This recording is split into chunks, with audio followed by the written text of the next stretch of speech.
Class 8 chapter 1 civics constitution. तो सबसे पहला चीज समझना है लॉज है क्या। तो वो समाज में अगर लॉज ना हो, कानून ना हो, तो ये पूरा समाज की जो व्यवस्था है ना सब बिगड़ जाएगा। किसी के पास कोई नियम नहीं रहेगा, किसी प्रकार का कोई रूल्स और रेगुलेशंस और लॉज के अभाव में पूरी दुनिया में अशांति फैल जाएगी। हर एक इंसान दूसरे इंसान को मारने के लिए आतुर हो जाएगा, क्योंकि उसके पास कोई कानून नहीं है, कोई लॉज नहीं है, कोई रूल्स नहीं है, ना रेगुलेशंस है जिसे वो फॉलो करके जिंदगी को जिएगा। तो समाज को व्यवस्थित रूप से रखना है तो जरूरी है कि लॉज का, रूल्स एंड रेगुलेशंस का होना बहुत ही जरूरी है। इसलिए कानून समाज का एक अभिन्न अंग है। कानून के वजह से, नियमों के वजह से समाज की जो अस्तित्व है वो बरकरार रहती है। तो इसमें सबसे पहले हमें ये समझेंगे कि लॉज किसे कहा जाएगा, how we are going to define a laws. The system of rules which a country or an organization follow. Laws क्या है? रूल का एक प्रक्रिया है, सिस्टम है, जिसमें एक कंट्री या कोई ऑर्गेनाइजेशन इसको फॉलो करता है,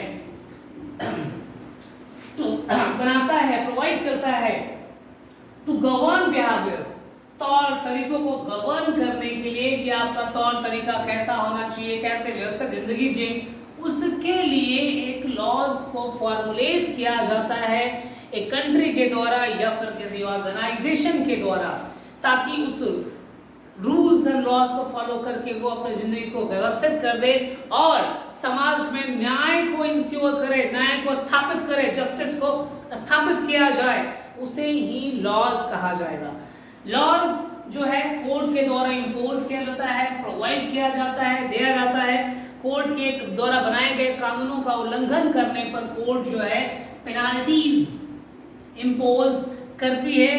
तो इस प्रकार से हम कहते हैं कि लॉज क्या है? लॉज प्रक्रिया है, सिस्टम ऑफ रूल्स है, जो जिसे एक कंट्री या एक ऑर्गेनाइजेशन फॉलो करता है, पर बनाता है टू गवर्न बिहेवियर, तौर तरीकों को गवर्न करने के लिए और समाज में जस्टिस को इंश्योर करने के लिए, उसे हम लोग लॉज कहते हैं। पूरे विश्व में अगर लॉज के इतिहास को देखा जाए तो सबसे पहले लॉज जो है, कानून को जो है सबसे पहले फॉर्मुलेट करने वाले सिविलाइजेशन बनी इजिप्शियन सिविलाइजेशन। सबसे पहले कानून का दुनिया के सामने लॉज को रखने का, लॉज को फॉर्मुलेट करने का जो एविडेंस हमें मिलता है वो इजिप्शियन सिविलाइजेशन से मिलता है, जो कि मात पर बेस्ड था। जो कि किस पे? मात पर बेस्ड था। अब समझना है मात कौन थी। मात जो है गॉडेस, इजिप्शियन सिविलाइजेशन में मात को गॉडेस के रूप में रिकॉग्नाइज किया गया है, जिनके बारे में कहा गया कि ये मात जो है एक देवी थी जो कि स्टार्स, सीजन को रेगुलेट करती थी।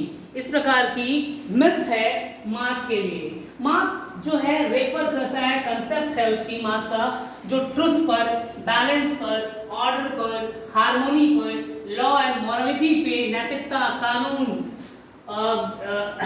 सत्य, संतुलन, ऐसी विषयों के ऊपर, ऐसी फिलॉसफी के ऊपर जो है मात का कंसेप्ट जो है बेस्ड होता था।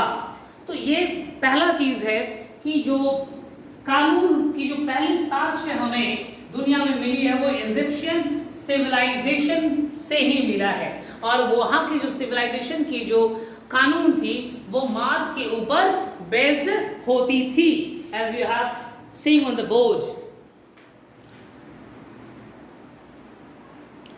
So during 22nd century, 22वीं सदी की बात है, जिसमें सुमेरियन रूलर्स उर नमाओ, इसने पहली लॉ कोड को दुनिया के सामने रखा था 22वीं सेंचुरी में।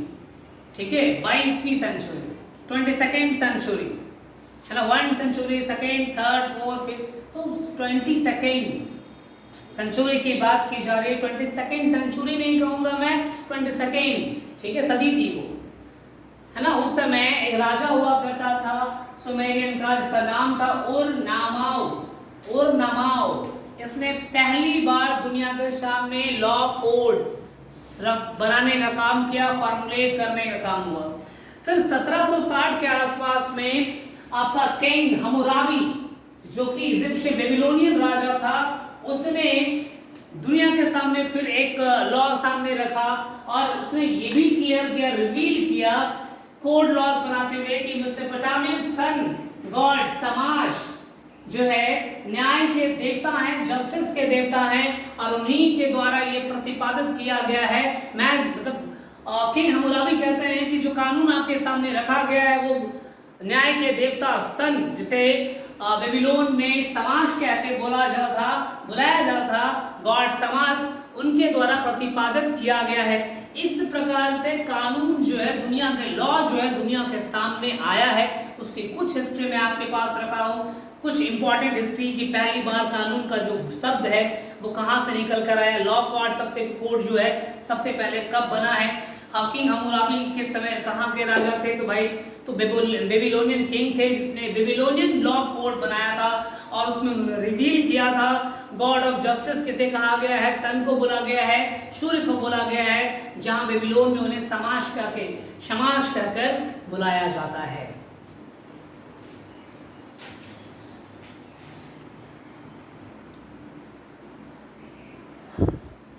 अब जो है next part types of laws. Again हम करेंगे, आपके बुक में नहीं है पर ये बहुत जानकारी के लिए बहुत जरूरी है कि 7 प्रकार के लॉज के बारे में जिक्र किया गया है, जिसमें एक कॉन्स्टिट्यूशनल लॉ है जो कि संवैधानिक है, संविधान से जुड़ा हुआ होता है, स्टैट्यूटरी है, वैधानिक लॉज होते हैं, केस लॉज हैं, कि सर्टेन टाइप ऑफ केस है उसके आधार पे कुछ लॉज बनाए गए हैं। फिर सिविल लॉज, आम इंसानों के लिए कुछ कानून बनाई जाती हैं, उसे सिविल लॉज कहते हैं। नागरिक लॉज है वो जिसमें कि आपका क्रिमिनल केसेस को नहीं जोड़ा जाता है, क्रिमिनल लॉज अलग होते हैं, सिविल लॉज अलग होते हैं, तो उसी प्रकार से सिविल कोड अलग होता है, क्रिमिनल कोड भी अलग होता है। इक्वलिटी है, समानता के लिए कुछ कानून है। And the last one is administrative laws, ठीक है, जो प्रशासन से जुड़े हुए कानून के जिक्र करती है। तो कुल 7 टाइप्स ऑफ लॉज का यहाँ पर मैंने टाइप्स आपके सामने रखा है फॉर योर इंफॉर्मेशन। अगर आप में से कोई अगर चाहेगा कि इन सभी के बारे में जानकारी रखने के लिए तो आप कमेंट बॉक्स में आप लिखेंगे इसके बारे में कि अगर सर टाइप्स ऑफ लॉज को भी फुल डिटेल कर दें तो मैं उसकी वीडियो अलग से बना दूंगा। और वैसे सिर्फ अभी जानकारी के लिए आप रख सकते हैं। If you wish to know more about these laws you can comment on the videos title. I will provide all information regarding all this type of laws.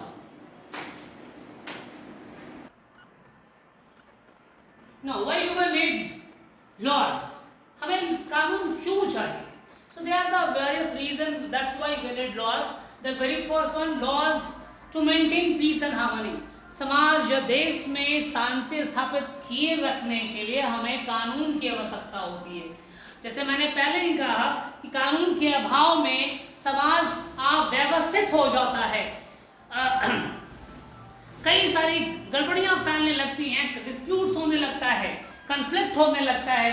तो उसे रोकने के लिए जरूरी है कि हमें लॉज की जरूरत है कि ताकि हम समाज और देश में शांति स्थापित, दुनिया में शांति स्थापित बना कर रखें। सेकेंड पॉइंट है safety of citizens. Ensure safety, कानून है तो जनता सेफ है, सुरक्षित है, वरना कानून नहीं होगा कोई भी आता किसी को ही मारकर चला जाता, कोई भी किसी घर में चोरी कर लेता, कोई किसी को डराता धमकाता मारता। फिर तो ऐसी कई घटनाएं होती जहाँ पे नागरिक, हमारे देश की जनता जो है असुरक्षित महसूस करती। तो जनता की सुरक्षा के लिए हमें कानून की आवश्यकता पड़ती है। थर्ड पॉइंट है टू रिजॉल्व डिस्प्यूट्स। देश के या कहीं पर किसी भी अगर घर पे भी कोई रूल्स एंड रेगुलेशंस हैं तो कई प्रकार के रिसोर्सेज होते हैं, उसके इस्तेमाल के ऊपर जो है लोगों के बीच में डिस्प्यूट्स हो जाता है। फॉर एग्जांपल एक घर है इसमें 4 बेटे हैं, उसके ज़मीन है, तो चारों में लड़ाई है कि मैं यूज़ करूंगा ज़मीन को, मुझे चाहिए ज़मीन। तो उसे डिस्प्यूट्स को रिजॉल्व करने के लिए क्या चाहिए? कानून चाहिए, रूल्स चाहिए, रेगुलेशंस चाहिए। तभी क्या होता है, बस ये बनता है। तो रूल्स है ना कि 25% पे तुम, 25% पे तुम, तो चारों को 25% लैंड रिसोर्सेज दे दिया ताकि वो अपने रिसोर्सेज को इस्तेमाल करते प्रोडक्शन का काम करेगा।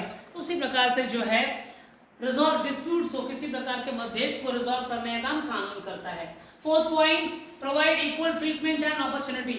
मतलब कानून है तो समाज में सभी व्यक्ति, चाहे वो किसी भी जाति के हो, किसी भी धर्म के हो, किसी भी सेक्स के हो, सभी को समानता के अवसर मिलते हैं, सभी को बराबर का अधिकार दिया जाता है ताकि सभी अपने जीवन को आगे लीड कर सके। ऐसा करने में कानून हमें सहायता करती है।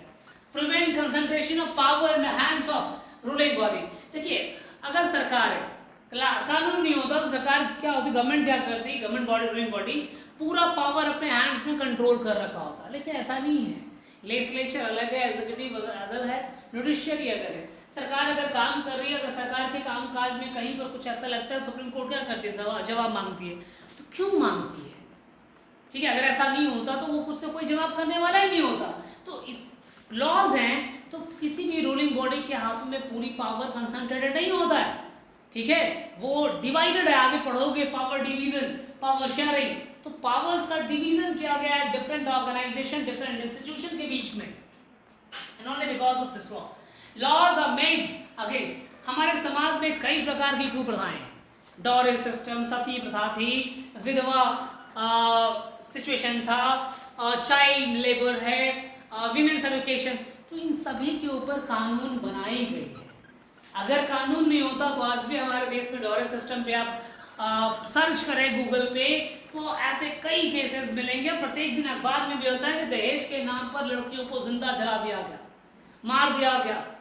ठीक है, उनके साथ बुरा बर्ताव, मारा पीटा गया। तो ये डॉरी है। डॉरी हमारे समाज की एक सोशल इविल है, जिसे हटाने के लिए डॉरी सिस्टम बनाया गया, डॉरी एक्ट लाई गई।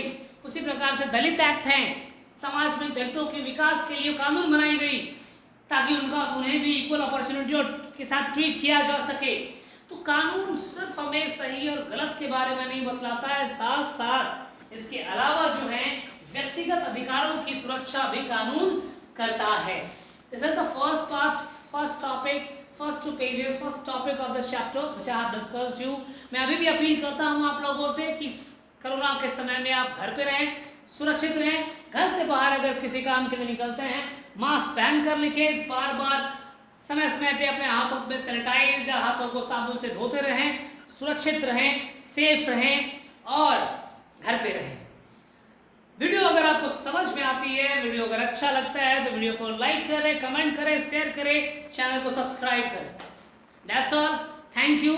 और हाँ, सबसे बड़ी बात, अगर आपको अच्छा लगता है तो अपने मित्र को, अपने फ्रेंड्स को भी शेयर करें ताकि वो भी इस वीडियो के माध्यम से अपने आप को लाभान्वित महसूस करें, उसे भी ज्ञान प्राप्त हो सके। और हमारा मेन मकसद है कि सबकी शिक्षा, सबके लिए शिक्षा, यही मेरा मेन उद्देश्य है। तो आप लोगों से अनुरोध है कि आप इस वीडियो को ज़्यादा से ज़्यादा शेयर करें अपने फ्रेंड्स में, अपने दोस्तों में, किसी भी माध्यम से, फेसबुक के माध्यम से, व्हाट्सएप के माध्यम से, व्हाटएवर भी द मीडियम पर शेयर करें। That's all, thank you, bye bye.